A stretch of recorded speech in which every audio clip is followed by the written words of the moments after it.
मंगलम भगवान विष्णु मंगलम गरुड़ध्वज मंगलम पुंडरीकाक्ष मंगलाय तनोहरि।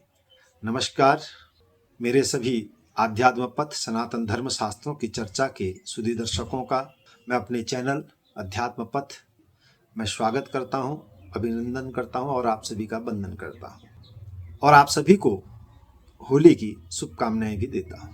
तो सज्जनों, आज चलचित्र बनाने का कारण यह है कि बहुत से प्रश्न आ रहे हैं कि होलिका दहन कब करें, क्योंकि 3 मार्च को चंद्र ग्रहण भी है और 2 मार्च को जो हमारी पूर्णिमा प्रारंभ हो रही है सायंकाल 5:55 से लेकर 3 मार्च की 2026 5:05 तक ये पूर्णिमा रहेगी।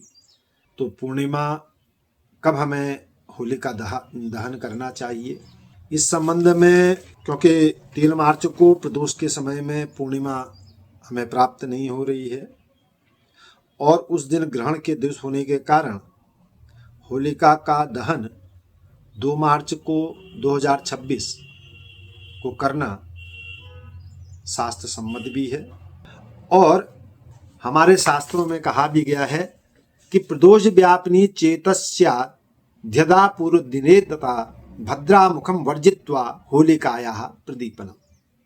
यहाँ ये नारद का वचन हमको प्राप्त होता है कि पहले दिन प्रदोष व्यापिनी हो तो भद्रा के मुख को छोड़कर होलिका को जलाना चाहिए।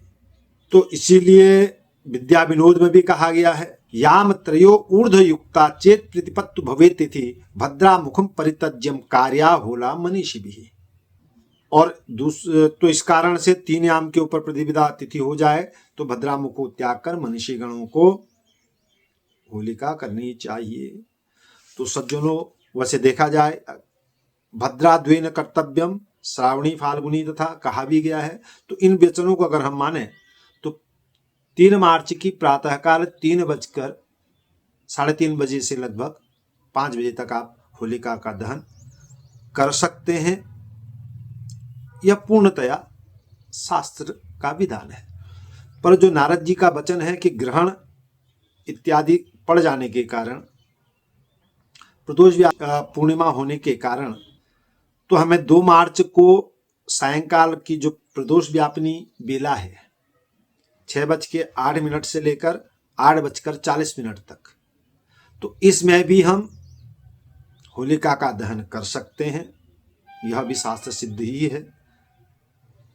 अगर हम भद्रा के पूंछ में करने की जो हमारे शास्त्र आज्ञा देते हैं उसके अनुसार से 12:50 से लेकर 2 बजे तक रात्रि में भी भद्रा में भी होलिका में अग्नि प्रज्वलित कर सकते हैं। तो सज्जनों, देश काल परिस्थिति के अनुसार तो कम से कम भद्रा के मुख में हम लोग होलिका का दहन न करें, यह निर्णय भी है।